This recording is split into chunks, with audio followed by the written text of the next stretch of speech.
Bro, let me tell you how that whole damn night flipped my brain inside out like someone shook a soda can and popped the lid clean off. It was a regular Tuesday. Nothing spicy, nothing crazy. Just one of those boring-ass workdays where you drag yourself home hoping for a little comfort. Maybe a little warmth. Maybe just some damn peace. I walked through the door dead tired, shoulders aching like I'd been carrying my boss on my back all day. But I still came home with that small spark. That stupid little hope every husband holds onto like an idiot. Maybe tonight things will feel like they used to. She was sitting on the couch scrolling through her phone like it owed her money. Didn't even look up. TikTok volume blasting. Some loud-ass song.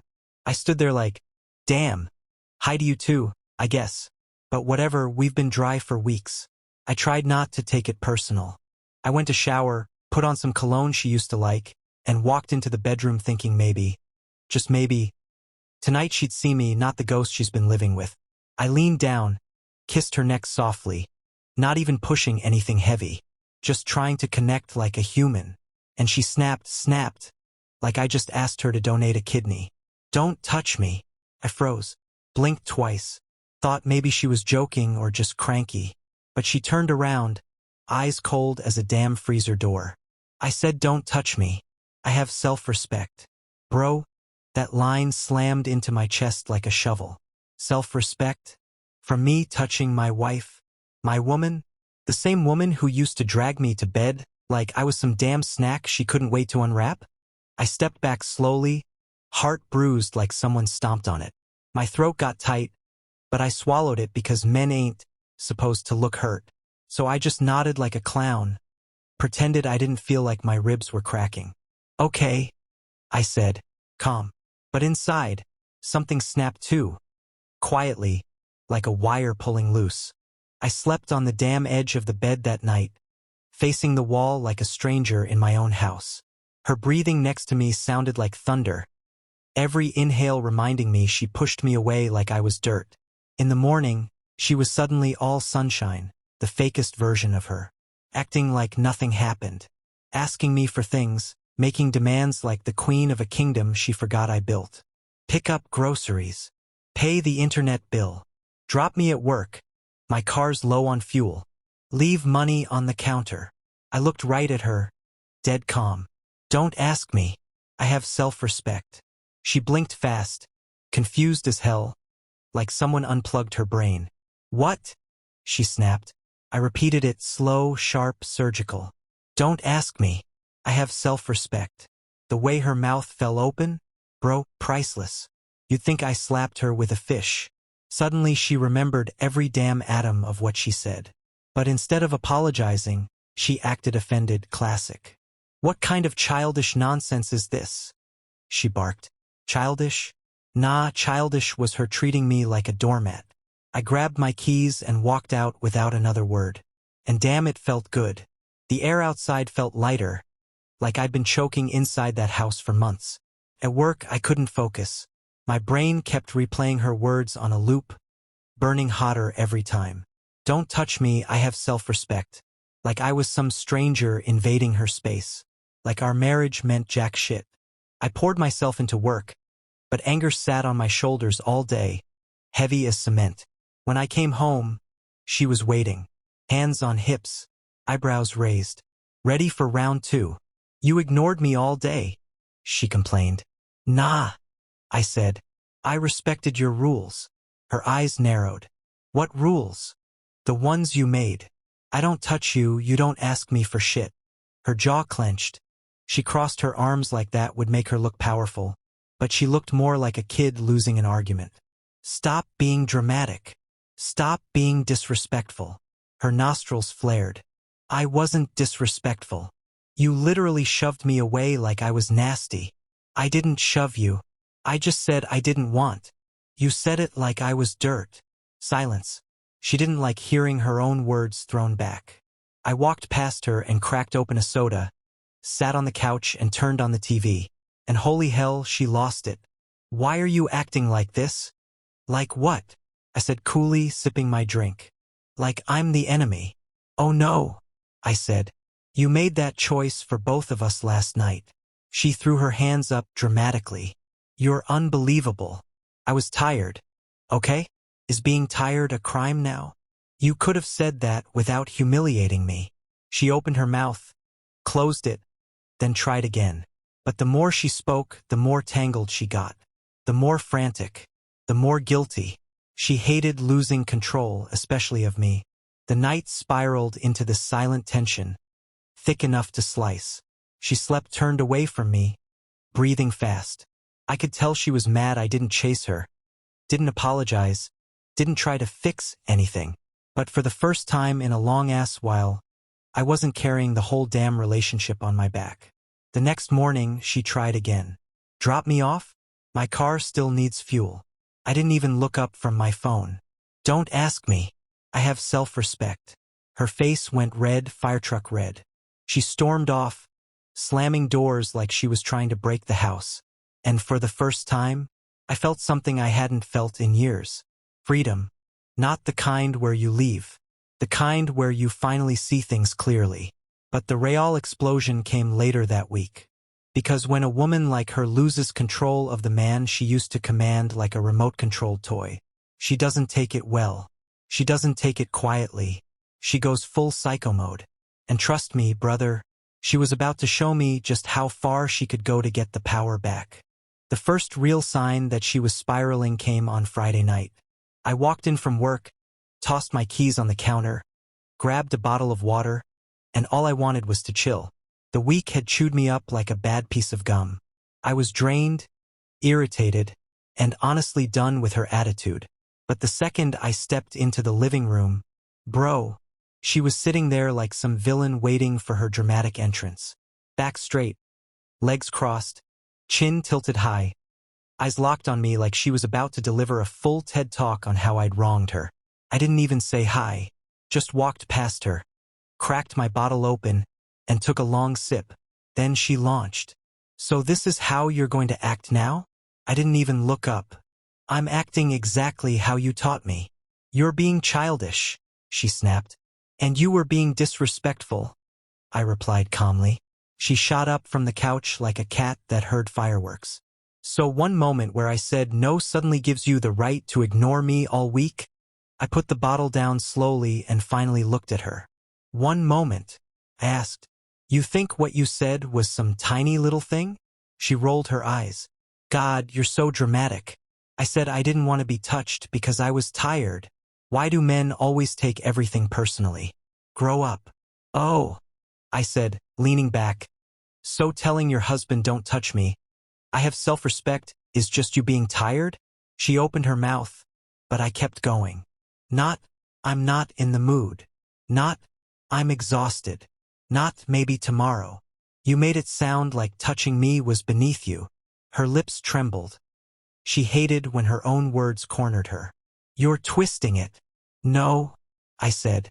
You're regretting it. That line hit her like a slap. She froze, eyes wide. She didn't expect me to fight back. She didn't expect me to be calm. She sure as hell didn't expect me to mirror her energy. I stood up, walked past her, and turned on the TV. And the way she glared at the back of my head? Bro, if looks could kill, I'd be a chalk outline on the carpet. But she wasn't done. Oh, so now you're proud? You're proud of acting like an asshole? She hissed. I shrugged. If respecting myself makes me an asshole, then yeah, sure. She clenched her fists like she wanted to throw something. But she didn't. Not yet. She needed a different tactic. And oh boy, she found one. The next morning, she switched personalities like she was rebooting a system. Suddenly she was sweet. Soft voice. Smiles. Soft touches on my shoulder while I ate breakfast. Babe, she said gently. Can we talk? I didn't even look at her. Talking's what got us here. She stepped closer, trying to sit next to me. But I shifted away. I wasn't being petty. Okay, maybe a little. But mostly I just wanted her to understand something. Respect is a two-way damn street. Her face fell. You're seriously avoiding me now? No, I said. I'm protecting my peace. Her jaw dropped. That's my line. I nodded. And it works damn well. I see why you used it. She stomped her foot. You're mocking me. No, I said.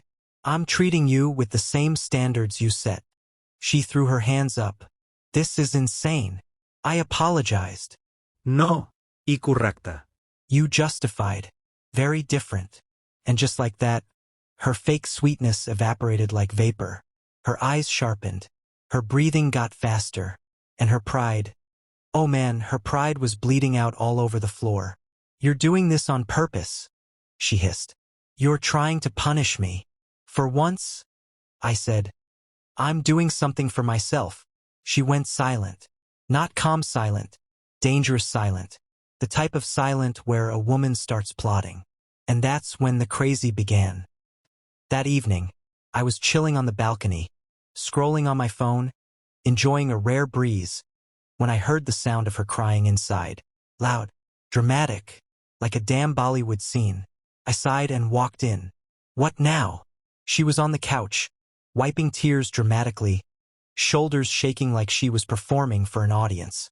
You don't love me anymore, she sobbed. You're treating me like I'm nothing. I leaned on the wall. Funny, that's exactly how I felt that night. She looked up, mascara smudged like a raccoon. You're comparing everything to one night? Not one night, I said. Years. Years of you pulling away. Years of me trying. Years of me carrying this marriage. She froze mid-sob. Years? She didn't expect that truth bomb. She opened her mouth, closed it, opened it again, then finally said the line that confirmed she was officially losing her damn mind. So you admit you're doing revenge? Respect, I corrected. Not revenge. You're being cold. No, I said. I'm matching energy. She let out this frustrated scream into a pillow, and honestly, I had to hold back a laugh. Because for the first time, she knew something she never wanted to admit. She wasn't in control anymore. And that's when she did it. The nuclear move. The move every emotionally manipulative person uses when they realize they're losing. She tried seduction. Yep. The same woman who shoved me away like I was a stray dog suddenly came out of the shower wearing the smallest towel mankind had ever seen. Hair dripping, water running down her neck, perfume filling the whole damn room. She walked past me slowly, painfully slowly, turning her head just enough for a come here look. I didn't react, didn't blink, didn't flinch. She paused, confused. Then she sat next to me on the couch, towel sliding off her shoulder like she was trying to bait me into forgetting everything. Her hand touched my arm. Babe, she whispered. I didn't move. I miss you. Nothing. I want you. Still nothing. She leaned in, lips brushing my skin, and whispered the same words she once weaponized. Touch me. I finally turned my head. Don't ask me, I said quietly. I have self-respect. Bro. She froze like someone unplugged her from the wall. Her eyes went wide, really wide, like she just realized I wasn't playing games anymore. The towel slipped a little, but she didn't even notice. She jumped up, pacing the room like a lunatic. Are you serious right now? She shouted. You're rejecting me? Respect, I said again. That's all I'm giving. She kicked a cushion across the room. You're humiliating me. I stood up calmly. You started it. She pointed a shaking finger at me. You're going to regret this. There it was. The threat. The real her. The mask dropped. I took a deep breath, grabbed my wallet, and headed for the door. Where are you going? She demanded. Away from the drama. And the second the door closed behind me, I heard it, a scream. Frustrated. Raging. She officially lost her damn mind. And deep down, I knew the storm wasn't over. Oh no, it was just warming up. Because when a woman with pride, ego, and a bruised sense of control realizes she can't manipulate her husband anymore, she doesn't calm down. She escalates. And the explosion waiting in the next days? Bro, it was the kind that doesn't leave anything standing. The storm hit on Sunday. Not Saturday. Not that night. Sunday, the day people usually relax, breathe, chill out. But not her. Sunday morning, I woke up early, grabbed coffee, and sat outside watching the street wake up. I was still thinking about her towel stunt. How she switched from ice-cold rejection to desperate seduction like flipping a light switch. It wasn't love. It wasn't intimacy. It wasn't desire. It was control. Power play. A last attempt to pull my strings like the old days. And it didn't work. That's what broke her. Around 9 a.m., I walked inside, and she was already awake, pacing the living room barefoot, hair messy, eyes swollen from crying or screaming. Maybe both. The second she saw me, she stopped and glared like I personally ruined her entire life. "There you are," she said coldly. "Morning to you too," I replied. "We need to talk," she demanded. "Then talk." I sat on the couch, calm as ever. She stood in front of me, arms crossed like a teacher scolding a student. I thought about everything, all week, and I realized something. Her voice was sharp, rehearsed. "You're punishing me for setting boundaries." I laughed. I actually laughed. "Boundaries? That's what you call that insulting bullshit you said." "I didn't insult you," she snapped. "I was tired and I didn't want." "You said you have self-respect," I interrupted. "Meaning what?" "I don't." She flinched, but she didn't apologize. Of course she didn't. Instead she switched tactics again, a darker one. "You're acting like a jerk," she said. "And I'm done." "Done with what?" I asked. "With your attitude." I shrugged. "Cool." She blinked fast. She expected an argument, a meltdown, a fight, something. Not this calm indifference. She stepped closer. "You don't care." "I stopped caring the night you made me feel like trash," I said honestly. "And I'm not going back to that." Her nostrils flared. She didn't want honesty. She wanted control. That's when she played her biggest card yet. "You're emotionally abusing me," she spat. Ist daher, stunt? Emotionally abusing her? The same woman who rejected me like I was a stray dog? The same woman who weaponized intimacy? The same woman who belittled me for weeks? "I'm emotionally abusing you," I repeated slowly. "Yes," she yelled. "You're ignoring me, punishing me, withholding affection, rejecting me. Everything," I said, "that you did to me first." She went silent, dead silent, because she knew. She knew, but she didn't want to admit it. Instead, she broke into another fit, screaming, crying, stomping, throwing cushions, slamming doors. She tore through the house like a hurricane of emotions she couldn't control anymore, and I just stood there watching her unravel. This woman, the one who always held the upper hand, was falling apart because her power disappeared. Because I stopped begging, stopped chasing, stopped folding, stopped being her emotional punching bag. Around noon, she suddenly changed her tone again, voice soft, almost trembling. "Can we fix this?" she whispered. That caught me off guard. Not because she meant it. She didn't, but because she was desperate enough to try diplomacy. "Do you want to fix it?" I asked. "Or do you just want control back?" She looked down at the floor. Her silence answered the question. "You can't treat me like a backup generator anymore," I continued. "You can't shut me off whenever you feel like it, then expect me to power everything the moment you need something." She swallowed hard. "I'm trying," she whispered. "No," I said gently. "You're trying to win, not trying to understand." Tears formed in her eyes, real ones this time. Not dramatic, not manipulative, just raw. "Why didn't you tell me earlier?" she asked quietly. "That I was hurting you?" "I did," I said. "You just thought you could say and do anything because I'd always stay." Her face crumbled. She whispered, barely audible, "I'm scared you're going to leave." That hit different. Not because I wanted to stay or leave, but because it was the first honest thing she'd said in days. I sat down again, turned the TV off, looked at her directly. "I don't want to leave," I said truthfully, "but I'm done being disrespected." She nodded slowly, wiping her tears. "I'm sorry," she said, softly, genuinely, without ego. That apology didn't fix everything, but it cracked the wall she built between us. And then she did something I never saw coming. She sat next to me, rested her head on my shoulder, and whispered, I miss us. Not, I miss you. Not, I want attention. Not, I need control. I miss us. Those words carried weight. Real weight. Not manipulation. Not performance. The air shifted. The heat between us faded. Silence settled.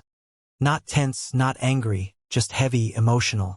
I'll try, she said again. For real this time. I will too, I replied. And we sat there quietly, tired as hell from days of emotional warfare. But when she reached for my hand, this time it wasn't to take power back. It was to connect. For real. She squeezed gently. This time I didn't pull away. And for the first time since everything began, I felt something warm, something real, something that wasn't anger or resentment. Hope. It wasn't dramatic. It wasn't magical. It wasn't perfect. But it was honest. And that was enough for the moment. Relationships aren't built on never fighting. They're built on fighting for each other, not against each other. And in that moment, for the first time in a long-ass time, we were finally fighting for the same thing. If you want more crazy, raw, real stories like this, follow for the next one. Drop a comment if you want a part 2, another title, or a completely new wild story. I got you.